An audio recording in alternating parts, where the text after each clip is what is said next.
ஆயிரக்கணக்கான ஏன் லட்சக்கணக்கான ஆண்டுகள் பின்னோக்கி செல்ல வேண்டியிருக்கு. தமிழக வரலாற்றை தொடங்க வேண்டிய இடம் 15 லட்சம் ஆண்டுகளுக்கு முன்னால்.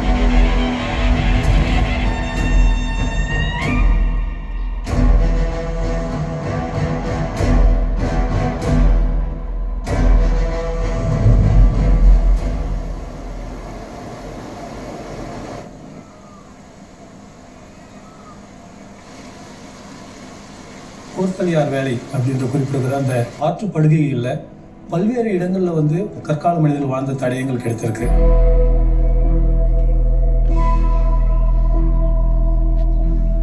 முதலாக கற்களை உபயோகப்படுத்தி அதை கூர்படுத்தி அதை வந்து ஆயுதமாக பயன்படுத்தி விலங்குகளையும் எல்லாம் மரங்களுடைய பழங்களையும் அடித்து சாப்பிட்டு அதில் வாழ்ந்திருக்கிறாங்க. ஹேண்ட் ஆக்ஸ்ன்னு சொல்லக்கூடிய ஒரு கற்கருவியை இவர்கள் உருவாக்கி இருக்கிறார்கள். அதுபோல கிளீவர் எனப்படும் ஒரு கிழிப்பான் அப்படின்ற ஒரு கருவி, அது போன்ற பல வகையான கருவிகளை இந்த கால மக்கள் உருவாக்கி இருக்கிறார்கள். இந்த காலகட்டத்தை தான் பாலியோலித்திக், அதாவது பழங்கற்காலம் அப்படின்னு சொல்றோம். இவங்க வந்து இயற்கையாக காட்டில் கிடைக்கக்கூடிய அந்த விலங்குகளை வேட்டையாடி உணவுகளை சேகரித்து, தாவரம், பழங்கள், கொட்டைகள் இது மாதிரி அந்த இதை சேகரித்து வாழ்ந்து வந்திருக்காங்க. இயற்கையா இருக்கிற குகைகள், பாறை மரவிடங்கள் அங்கதான் வாழ்ந்திருக்காங்க.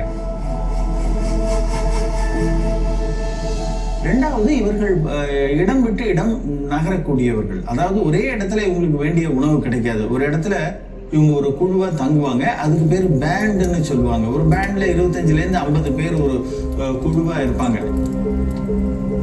அந்த இடத்துல உணவுகள் தீர்ந்தோன்னா இன்னொரு இடத்துக்கு புலம்பெயர்வாங்க.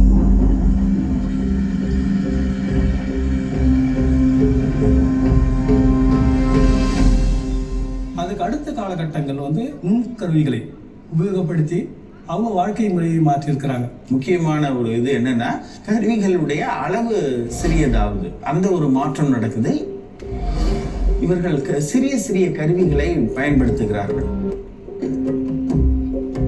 இந்த விலங்குகளை வந்து கீறி எடுக்கிறது, அது தோலை எடுத்து ஆடை வைக்கிறது, அதுக்கப்புறம் மீன்களை பிடிக்கிறது, அதுக்கப்புறம் அதையும் வந்து ஒரு அறிவால் மாதிரி செய்து தாவரங்கள் அறிகிறது, இந்த மாதிரி வேலைகள் எல்லாம் உபயோகப்படுத்திருக்காங்க.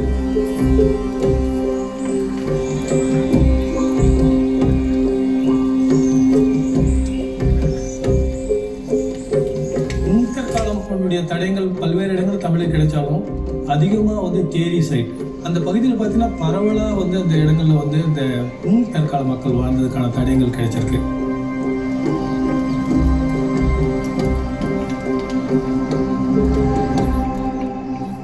அதுக்கப்புறம் வந்து இந்த நிலைப்பாடு மெல்ல மெல்ல மாறுது. இந்த காலகட்டத்தில் தான் மனிதன் இந்த பழைய கற்கால கருவியிலிருந்து புதிய கற்காலத்திற்கு மாறுகிறான். கற்களை வந்து வலுவழுப்பாக ஆக்கி அதை வந்து உபயோகப்படுத்துகிற ஒரு காலகட்டம், அதை வந்து நம்ம நியோலித்திக் அப்படின்னு சொல்றோம். புதிய கற்காலம் அப்படிங்கிறது மனிதன் அந்த வேட்டையாடுகிற தொழிலிருந்து வேளாண்மைக்கு மாறுகிற காலம். அதை வந்து நியோலித்திக் ரெவல்யூஷன், புதிய கற்கால புரட்சி காலம்னு சொல்லுவாங்க. புதிய கற்கால மக்கள் பானைகளை செய்திருக்கிறார்கள். வேளாண்மை செய்து தானியங்களை எடுக்கும்போது அதை சேமித்து வைக்க இவங்களுக்கு பானைகள் தேவைப்படுது. அப்போ வேளாண்மையை சேமித்து வைக்கிறதுனால ஒரு வருடம் விளையிலன்னா கூட நீங்கள் அதை வந்து அங்கே நீங்கள் இருக்கலாம். அந்த அளவுக்கு இருக்கும் பொழுது, அப்பொழுது உபரி உற்பத்தி இருக்கும் பொழுது பல்வேறு கலை வருகிறது. அப்படி வந்தது தான் நம்ம பாறை ஓவியங்கள்.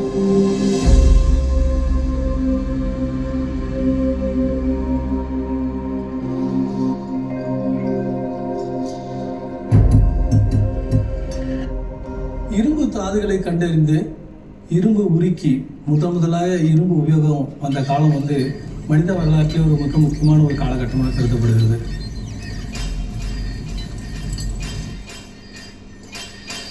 ஏன்னா இரும்பு வந்ததற்கு பிறகு அவர்கள் காடுகளை அழித்து வேளாண்மை செய்ய முடிந்தது. அப்போ இரும்பு வந்ததுக்கு அப்புறம் வேளாண்மை மற்றும் ஆடு மாடு மேய்த்தலுடைய பெருக்கம் அதிகமானதுன்னு சொல்லலாம். இவர்கள் வந்து பெரிய ஊர்களில் வாழ்ந்திருக்கிறார்கள். எளிமையான வீடுகள், அதாவது அழியக்கூடிய பொருள், களிமண் மரக்குச்சிகளை பயன்படுத்தி வீடுகள் கட்டி வாழ்ந்திருக்கிறார்கள். ஆனா இறந்தவங்களுக்கு மட்டும் நிறைய மென்கர், குத்துக்கள், கற்பதுக்கை, ஸ்டோன் சர்க்கிள், கல்வட்டம், தாழின்னு பலவிதமான அந்த ஈமை சின்னங்களை உருவாக்கி இருக்கிறார்கள்.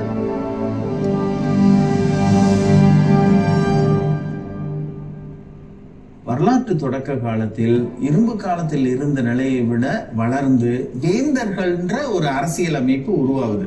இதான் இப்போ மூவேந்தர்கள்னு சொல்றோம் இல்லையா, சேர சோழ பாண்டியர்கள். அவர்கள் பெரிய அளவு பகுதிகளை இவர்கள் கட்டுப்படுத்துகிறார்கள். ஒவ்வொரு வேந்தருடைய நிலப்பரப்புலையும் பார்த்தீங்கன்னா ஒரு தலைநகரம் இருக்கும், ஒரு துறைமுகம் இருக்கும்.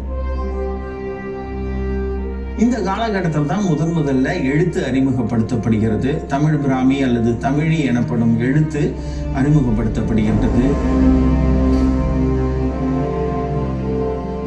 முதலில் நகரமயமாக்கம் வருது, அர்பனைசேஷன். அந்த நகரமயமாக்கத்தின் ஒரு வெளிப்பாட்டை தான் நம்ம கீழடி அப்படிங்கிற அந்த தொல்லியல் இடங்கள்ல பார்க்கிறோம்.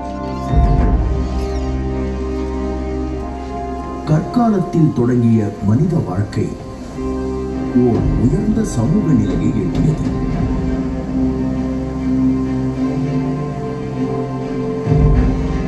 இந்த மனித குல வளர்ச்சிக்கு தமிழக நிலப்பரப்போட நீர்வளமும் ஒரு மிக முக்கியமான காரணம்.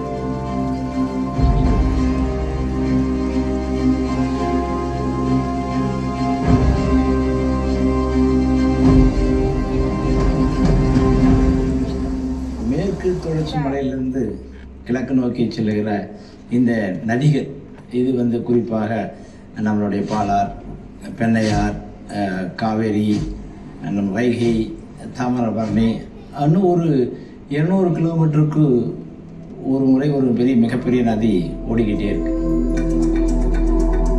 இதில் குறிப்பாக வைகை ஆறு சங்க இலக்கியங்களால் புகழப்பட்ட ஆறுகளில் சிறப்புமிக்க ஒன்று.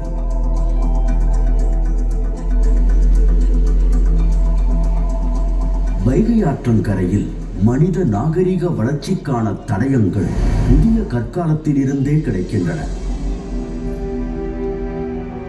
புதிய கற்காலத்தை சேர்ந்த பாறை ஓவியங்களின் தொடர்ச்சியாக இரும்பு காலத்தை சேர்ந்த பெருங்கற்படை சின்னங்களும் கிடைக்கின்றன.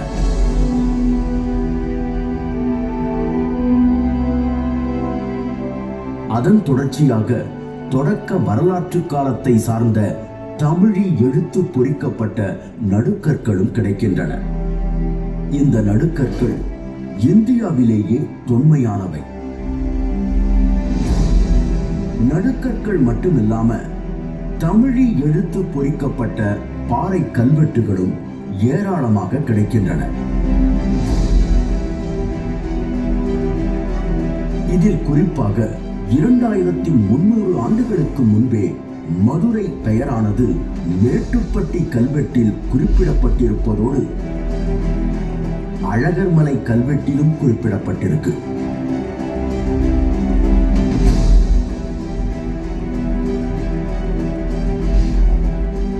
அதே போல மாங்குளம் தமிழி கல்வெட்டில் நெடுஞ்செழியன் வெறும் சங்ககால பாண்டிய மன்னனின் பெயர் பொறிக்கப்பட்டிருப்பது மிகவும் சிறப்புமிக்கதாகும். இவை எல்லாவற்றுக்கும் மேலாக உலக தமிழர்கள் அனைவரையும் பெருமை கொள்ள வைத்த ஒரு தொல்லியல் களமும் இந்த வைகை ஆற்றங்கரையில தான் இருக்கு. கீழடி.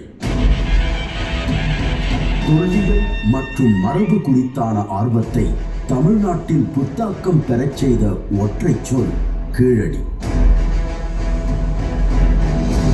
ஒன்றிய அரசு தொல்லியல் துறையால் 3 கட்டங்களில் நடத்தப்பட்ட அகழாய்வுகளுக்கு பின் தமிழ்நாடு அரசு தொல்லியல் துறை 5 கட்டங்களில் விரிவாக நடத்திய தொல்லியல் அகழாய்வு முடிவுகளில் நகர நாகரிகத்திற்கான கூறுகளாக சொல்லப்படும் செங்கல் கட்டுமானங்கள், வணிகம், தொழில்நுட்பம்,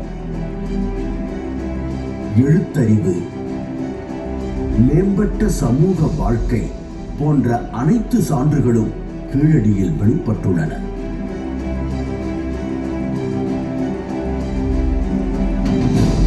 கீழடி அகழாய்வில் சேகரிக்கப்பட்ட கரிம மாதிரிகளை பகுப்பாய்வு செய்ததில் இதனுடைய காலம் கிமு 6ஆம் நூற்றாண்டு என கண்டறியப்பட்டது.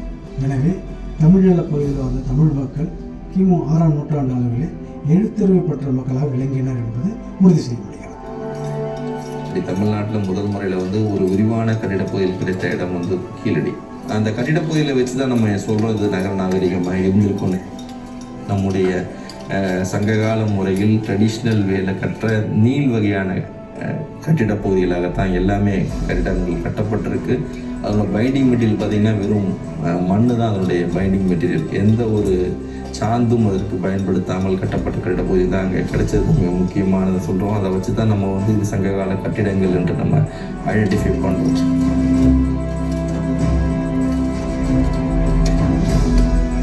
இது மட்டுமல்லாமல் இரும்பு பொருட்கள், விலை உயர்ந்த மணிகள், பல வகையான மட்கலன்கள், நெசவு தொழிலுக்கான தக்கடிகள் என தொழில்கள் சார்ந்த சான்றுகள் கீழடியில் கிடைக்கின்றன.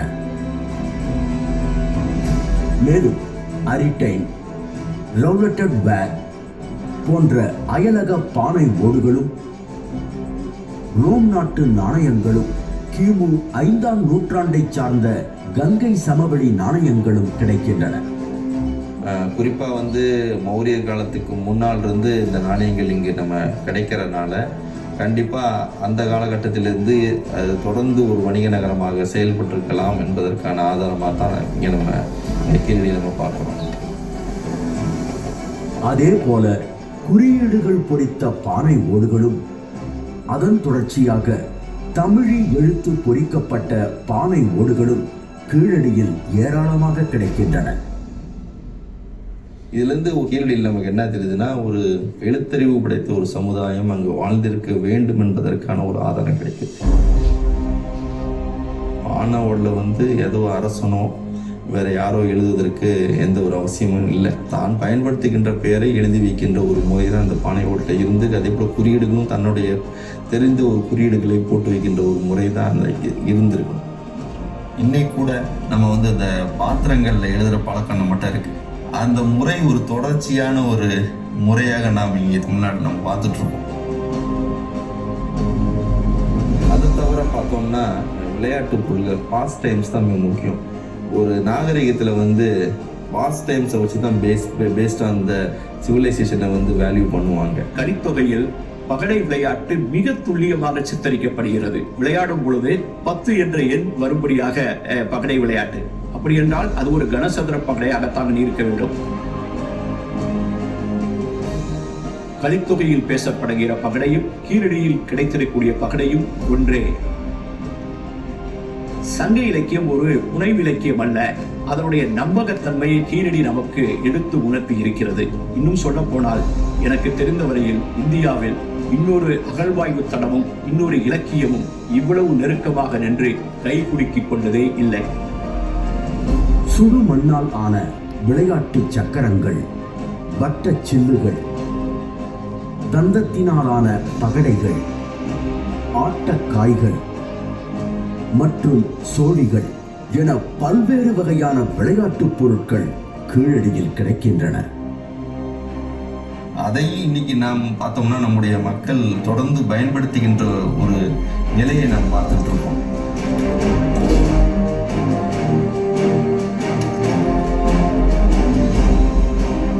தமிழகத்தினுடைய பண்பாட்டு மேன்மைக்கு காரணம் அதன் தொன்மை மட்டுமல்ல, அதன் தொடர்ச்சியும் கூட.